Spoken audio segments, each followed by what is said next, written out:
मंडळी, तर सगळ्यात अगोदर तुम्ही माझी ही लावणी बघा.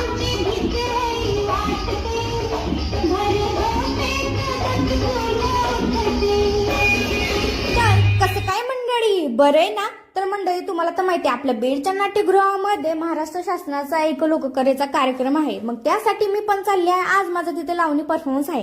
तर म्हटलं चला पटकन आवरून आपण जाऊया. सो मी आवरली आणि निघाले. तर गौरी म्हणत होती मला पण परफॉर्म करायचं आणि कशी पळतीये तुम्ही. ज्या ऑटोमध्ये बसलो आणि निघालो तेवढ्यामध्ये दाजी आमच्या इथं रुसून फुगून बसले होते. काय बाबा, आता त्यांना मनवता कस तरी आम्ही नाट्यगृहापाशी पोहोचलो. तिथं पोहोचल्याच्या नंतर तुम्ही हे बॅनर बघू शकता आणि मला कमेंटमध्ये सांगा की माझी लावणी कोणी कोणी बघितलेली आहे आणि कशी वाटली ते मला कमेंटमध्ये नक्की सांगा.